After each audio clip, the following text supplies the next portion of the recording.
Lalu apa kemudian yang dimaksud dengan Hasto Kristianto dengan politik sebagai kehidupan? Kita akan berbincang dengan Ketua DPP PDI Perjuangan Bang Ahmad Basarah dan ada Wakil Ketua Umum Partai Gerindra Bang Habibur Rahman. Selamat sore semuanya. Selamat sore, Assalamualaikum. Waalaikumsalam warahmatullahi wabarakatuh. Mohon maaf lahir batin ya Bang Basarah dan juga Bang Habibur Rahman. Iya, sama-sama. Saya ingin ke Bang Ahmad Basarah. Bang Ahmad Basarah, tadi kita dengarkan ya apa yang dijelaskan oleh Mas Hasto, membantah ada pesan khusus dari Prabowo, tapi kok sepertinya agak sulit bisa dicerna gitu kalau tidak ada apa-apa. Apa sih sebenarnya yang dibicarakan antara Pak Rosan dengan Bu Mega? Ya, Alfat, sebelum saya menjawab pertanyaan Anda, karena ini adalah hari kedua Lebaran di mana kami DPP PDI Perjuangan berkesempatan hadir di forum ini, saya ingin mengucapkan kepada segenap masyarakat Indonesia yang merayakan Idul Fitri dengan ucapan selamat Hari Raya Idul Fitri. Taqabbalallahu minna wa minkum taqabbal ya karim. PDI Perjuangan mohon maaf lahir dan batin. Baik. Yang kedua, Mas Afat dan Mbak Tisa, benar pada hari pertama Lebaran, sesuai dengan tradisi Ibu Megawati Soekarno Putri, itu senantiasa membuka open house secara terbatas di kediaman beliau di Tengku Umar 29 Jakarta Pusat. Kenapa saya sebut terbatas? Karena memang Ibu Mega tidak pernah membuat pengumuman terbuka untuk mengundang masyarakat halayak ramai datang ke kediamannya. Tetapi siapapun yang datang bersilaturahmi dan untuk berlebaran dan saling maaf-memaafkan, Ibu Mega selalu membuka pintu dan membuka tangan untuk bersalaman. Nah, oleh karena itu, ketika Mas Tosan datang ke Tengku Umar untuk berlebaran, bersilaturahmi, saling maaf-memaafkan, Ibu Mega juga menerima dengan tangan terbuka. Karena memang tradisi keagamaan dan adat istiadat yang Ibu Mega anut, siapapun yang datang dengan niat yang tulus untuk meminta maaf, itu pasti dibukakan pintu. Sehingga pada waktu itu kemarin maksud saya di hari pertama Lebaran, Mas Rosan diterima dengan sangat baik, duduk satu meja sama Ibu, bersama Mbak Puan, juga ada Mas Hasto di sana, juga ada Mas Azwar Anas, ada 2 menteri di sana. Kalau tidak salah juga saya dapat info dari Pak Sekjen itu, Pak Arifin Tasrif juga ada di sana. Kebetulan pas Mas Rosan datang, saya baru saja kembali dari Tengku Umar pada waktu itu. Nah, itu membuktikan bahwa Ibu Mega adalah tokoh bangsa, tokoh negarawan yang senantiasa terbuka menjalin komunikasi dengan siapapun sepanjang niatnya datang itu memang betul-betul dengan satu niat yang tulus untuk bersilaturahmi dan saling maaf-memaafkan. Begitu, Alfat. Pertemuan bukan hanya satu kali kemarin yang kita lihat saja, ada pertemuan sebelumnya juga, kalau tidak salah ada 2 kali pertemuan sudah. Nah, apakah bertemu 2 kali ini ada maksud politik tertentu berbau rekonsiliasi ke depannya pasca Pilpres? Ya, saya kira tidak ada yang sifatnya politis ya. Mas Rosan sendiri maupun Ibu Mega meletakkan pertemuan itu dalam konteks Lebaran, dalam konteks Idul Fitri. Jadi betul-betul pertemuan yang bersifat kemanusiaan, bersifat hubungan antar 2 anak bangsa yang kebetulan Mas Rosan adalah selain sebelum sebagai ketua tim kampanye nasional Prabowo Gibran, beliau juga adalah duta besar kita di Amerika Serikat. Sehingga banyak hal yang Mas Rosan ceritakan kepada Ibu Mega tentang pengalaman beliau pada saat menjadi duta besar di Amerika Serikat. Nah, mengenai kedatangan yang sempat 2 kali, Tisa, kebetulan pada saat kedatangan Mas Rosan yang pertama itu, Ibu masih belum datang ke ruang penerimaan tamu di Tengku Umar 29. Beliau kan di rumah sebelah Tengku Umar 27.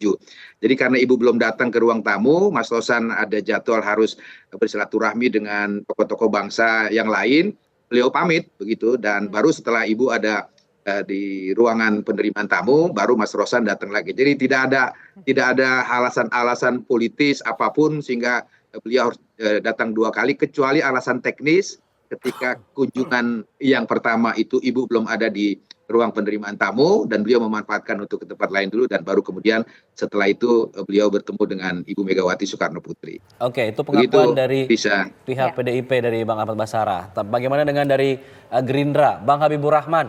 Jika memang kemudian tidak ada pembahasan politik, hanya silaturahmi saja, kenapa Pak Rosan tidak memberikan keterangan pers setelah pertemuan? Langsung berjalan begitu. Apakah memang ini ada misi tertentu yang kemudian masih rahasia, yang masih dirahasiakan oleh Gerindra? Ya, Ah, kita kan politik kita itu kan politik substansi ya. Memang kadang Baik, Bang Habib. Halo, Bang Habib. Bang Habib. Baik, kita akan coba perbaiki ya komunikasi kami dengan Bang Habibur Rahman. Tadi sudah sempat tersambung, tapi kemudian ada masalah teknis. Kita akan coba hubungi kembali Bang Habibur Rahman. Saya ingin kembali ke Bang Ahmad Basarah.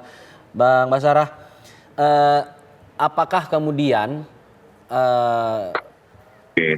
baik, sepertinya sudah tersambung dengan Bang Habibur Rahman. Bang Habib, sudah tersambung lagi? halo. Ya, silakan Bisa Bang Habib kedengaran dilanjutkan. nggak ya? Kedengaran Bang Habib, silakan Bang Habib Tadi terputus dilanjutkan. sedikit. Ya, silakan. Ya, namanya politik tentu kita kan melihat substansi. Kadang ada yang tersurat, tersirat, bahkan gestur. Ya. Nah, intinya sebenarnya dalam konteks komunikasi, ikhtiar kami membuka komunikasi dengan semua pihak, termasuk ya dengan teman-teman PDI Perjuangan dan koalisi Paslon 3, tentu semangatnya yang kami tangkap mulai ada kesamaan frekuensi. Bukan mulai ada, kan memang selalu ada kesamaan frekuensi. Kita kontestasi biasa, tetapi pada dasarnya semua niatannya, cita-citanya adalah hal-hal yang baik untuk bangsa dan negara ini. Kalau kata Pak Prabowo, udahlah, kita ini semua hatinya merah putih gitu loh. Apalagi Pak Prabowo dengan Ibu Mega, praktis nggak ada hambatan ideologis bahkan psikologis apapun untuk terus berkomunikasi, bahkan bertemu dalam waktu yang tidak terlalu lama ya. Nah, tapi ada tentu hal yang sama-sama kita hormati, mekanisme atau proses formal pemilu ini yang belum sepenuhnya tuntas karena masih ada beberapa hari lagi putusan Mahkamah Konstitusi. Oke. Jadi setelah itu saya pikir ya. Bang Habib, ini kan kalau kita mengingat pada peristiwa beberapa hari yang lalu, informasi yang beredar pada beberapa hari yang lalu ada rencana pertemuan antara Pak Prabowo dengan Ibu Megawati. Kita penasaran, apakah pertemuan tersebut akan segera berlangsung? Iya, kalau semangatnya ya kami tangkap ya dari kedua belah pihak untuk pertemuan. Dalam hitungan hari kan akan ada putusan MK. Setelah itu saya pikir sangat mungkin ya akan ada peluang untuk bertemu kedua tokoh bangsa tersebut. Kan ini masih juga di bulan Syawal ya, di saya. Bulan Syawal itu memang sejarahnya bagi pemimpin-pemimpin bangsa seringkali menjadi momentum untuk rekonsiliasi lah ya. Untuk membangun komunikasi yang baik antar sesama tokoh bangsa. Oke, sepertinya sudah semakin jelas nih untuk kata-katanya udah ada kata-kata rekonsiliasi, kesamaan frekuensi, artinya akan mengajak PDIP untuk bergabung dalam pemerintahan Prabowo Gibran? Kalau saya mencermati dari apa yang disampaikan oleh pimpinan saya Pak Prabowo Subianto, baik di acara-acara eksternal, terutama juga apalagi juga di acara-acara internal, tidak ada alergi istilahnya, tidak ada hambatan bagi kami untuk mengundang teman-teman PDI Perjuangan bahkan bisa bergabung dalam pemerintahan yang akan datang. Saya nggak dalam kapasitas mendahului ya, tapi kalau saya baca gesturnya Pak Prabowo, gestur politiknya teman-teman Koalisi Indonesia Maju, nggak akan ada hambatan. Jadi kalau sudah ketemu nanti ya setelah putusan MK, ya saya pikir kalau semangatnya rekonsiliasi kan secara logika yang cukup bagus itu yang adalah opsi ada di pemerintahan. Secara logika kan begitu. Tapi bukan berarti misalnya teman-teman di luar pemerintahan kita nggak akan hormati. Kan itu kan harus resiprokal, nggak bisa bertepuk sebelah tangan. Kalau teman-teman misalnya lebih nyaman di luar, bagaimana banyak tokoh juga menyebutkan ya, kita tetap hormati dan kami yakin ya kualitas PDI Perjuangan ya, partai sebesar PDI Perjuangan ya, itu apakah di dalam pemerintahan, apakah di luar pemerintahan sama-sama baik gitu loh. Baik. Beliau ini kan elegan sekali ya, ketika di kekuasaan elegan ya. Ketika di luar kekuasaan juga elegan. Jadi nggak ada yang negatif, ini pilihannya adalah pilihan baik dengan baik gitu ya. Nggak ada yang buruk di antara dua opsi kemungkinan. Kalau di luar pemerintahan, kalau saya mengacu kepada Pak Hasto, PDI Perjuangan akan menjadi pihak di luar pemerintahan yang suportif terhadap hal-hal yang baik yang dilakukan pemerintah, tetapi akan mengkritisi hal-hal yang kurang pas menurut mereka ya yang dilakukan oleh pemerintah. Ini kan ideal menurut saya, ya bagus juga yang seperti ini gitu. Tapi kalau memang berkenan di pemerintahan, ya nggak ada masalah. Kan kitalah yang berhak menciptakan model demokrasi kita sendiri. Atau orang kan harus imbang, ada yang di luar, ada yang di dalam. Kalau menurut kami, Partai Gerindra nggak seperti itu. Demokrasi kita harus kita temukan formatnya sendiri. Oke, baik. Nah, sekarang saya ingin ke Bang Ahmad Basarah. Ketika pertemuan kemarin, Sekjen PDIP Pak Hasto Kristianto, Mas Hasto mengatakan bahwa pembahasan itu memang membahas politik, tetapi bukan politik kekuasaan, melainkan politik sebagai kehidupan. Nah, itu maksudnya apa? Apakah memang mengarah membahas sebuah kehidupan ke depannya, tidak lagi berbicara soal kekuasaan yang sudah kita lihat seperti apa pertarungan sebelumnya? Ya, Tisa. Secara faktual ya, saya sudah coba monitor bagaimana substansi materi pembicaraan Mas Rosan ketika di meja di Tengku Umar bersama Ibu. Memang tidak ada pembicaraan yang sifatnya politik praktis. Oleh karena itu, Sekjen kami, Mas Hasto Kristianto, menerjemahkan bahwa dialog itu tentang politik kehidupan. Politik kehidupan itu maksudnya adalah bagi Ibu Megawati Soekarno Putri memimpin sebagai ketua umum partai politik nasionalis religius besar seperti PDI Perjuangan, itu tidak melulu diterjemahkan bahwa partai politik itu hanya pada kerja-kerja elektoral. Tapi Bu Mega membangun doktrin bagi kami semua kader partai, bahwa mengelola partai politik itu harus diasumsikan sama dengan mengelola negara. Nah, isi daripada pengelolaan negara itu bukan cuma elektoral, bukan cuma pemilu, bukan cuma pilpres, tapi juga aspek-aspek kehidupan fundamental yang lainnya. Kami sering diajarkan bagaimana mengurus aliran sungai ya yang kotor untuk menjadi bersih, menanam pohon-pohonan dan sebagainya. Itu yang dimaksud dengan politik kehidupan. Dan itulah yang sebenarnya terjadi pada saat pembicaraan itu. Nah, yang perlu Tisa dan pemirsa sekalian saya kira sama-sama kita pahami bahwa Ibu Mega itu adalah satu tokoh bangsa yang paham betul tentang protokoler. Protokoler dimaksud itu adalah kapan beliau menempatkan sebagai seorang umat manusia yang ketika berlebaran Idul Fitri sebagai seorang muslimah, beliau harus memanfaatkan momentum ini untuk saling maaf-memaafkan. Kapan beliau menempatkan diri sebagai seorang ketua umum partai politik, kapan beliau menempatkan diri sebagai seorang presiden RI kelima, dan lain-lainnya, Bu Mega sangat ketat terhadap protokoler itu. Nah, yang terjadi kemarin adalah Ibu Mega meletakkan diri dalam kapasitasnya sebagai seorang tokoh bangsa yang kebetulan beragama Islam, merayakan Idul Fitri setelah puasa di bulan suci Ramadan, dan menerima tamu-tamu yang datang menemuinya. Itulah yang terjadi pada hari pertama Lebaran kemarin. Dalam konteks lain, apakah kemungkinan itu dibicarakan? Saya kira sangat mungkin saja. Karena di dalam konteks kita bernegara, kita patut bersyukur kepada Tuhan yang Maha Kuasa, karena telah mewariskan satu negara yang besar dengan satu sistem bernegara, mulai dari falsafah dan ideologi Pancasila, konstitusi, adat istiadat, dan seperangkat nilai-nilai yang lainnya.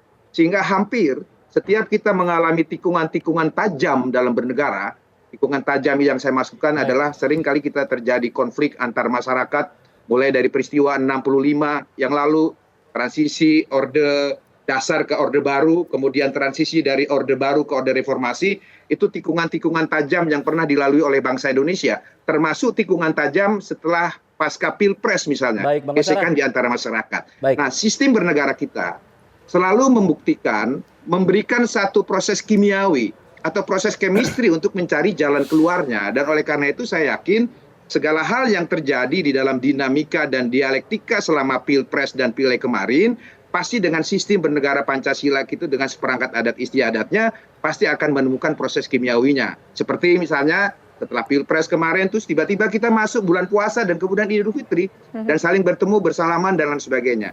Dan saya sangat yakin betul dengan sistem bernegara kita, dengan falsafah Pancasilanya, adat istiadat, budaya, dan sebagainya, pasti kita akan menemukan jalan keluar terbaik bagi kepentingan bangsa, negara, dan rakyat Indonesia. Begitu, Tisa. Baik. Terakhir saya ingin ke Bang Habib, kesimpulannya dari perbincangan kita pada sore hari ini, apakah kemudian pertemuan Prabowo dan Megawati ini akan berujung pada bentuk rekonsiliasi, membujuk PDIP untuk bergabung?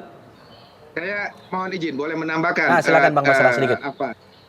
Saya rasanya kurang pas ya kalau kita menggunakan terminologi rekonsiliasi antara Ibu Mega dengan Pak Prabowo. Karena rekonsiliasi itu mengandung pengertian bahwa telah terjadi konflik, agregat konflik itu kemudian dalam bahasa agamanya itu islah. Jadi apa Bang? Kalau begitu apa? Yang cocok apa? Saya kira tidak pernah ada persoalan pribadi apapun ya antara Ibu Mega dengan Pak Prabowo, dan bahkan hubungan beliau sangat baik.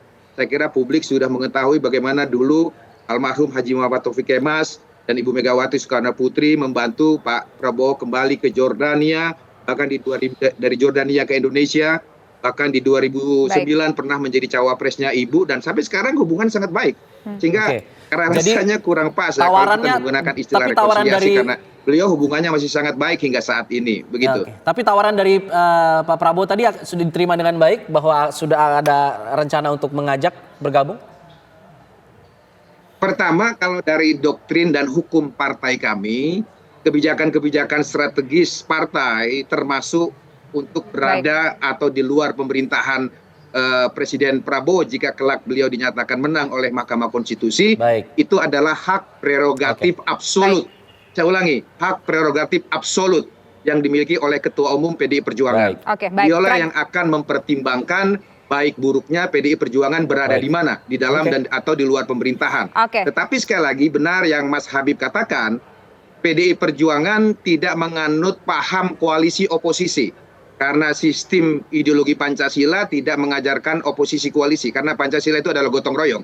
Artinya kita bisa berada di luar pemerintahan ataupun di dalam pemerintahan, itu prinsipnya sama-sama gotong royong. Ketika kami di dalam pemerintahan misalnya, kita dapat poinnya Bang Ahmad Basara.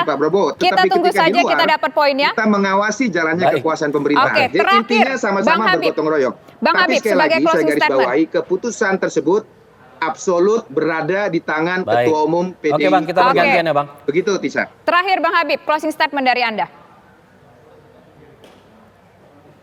Bang Habib bisa di-unmute? Alhamdulillah kita mendengar pencerahan dari senior kami ya Pak Ahmad Basara yang sangat menyejukkan. Ya itulah kurang lebih, saya sebenarnya tinggal ngomong jawab idem gitu kan, sama ya. Bahwa sebenarnya antara Bu Mega dan Pak Prabowo itu nggak pernah ada persoalan sampai detik ini ya.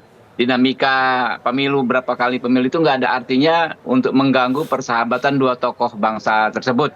Sehingga kalau ada pertemuan dilanjutkan dengan semacam komitmen kerjasama atau apa yang lebih detail, itu bukan sesuatu hal yang akan mengherankan kita semua. Kita tunggu saja tanggal mainnya. Jadi dua tokoh bangsa ini akan tunjukkan kita kedewasaan, akan tunjukkan ketauladanan kepada kita sebagai bangsa Indonesia. Insya Allah. Baik, terima kasih Bang Habibur Rahman, terima kasih Bang Ahmad Basara. Kita akan tunggu nanti langkah apa yang akan diambil oleh Megawati Soekarno Putri setelah tanggal 22 Maret nanti. 22 April maksud kami. Baik, terima kasih semuanya. Assalamualaikum warahmatullahi wabarakatuh.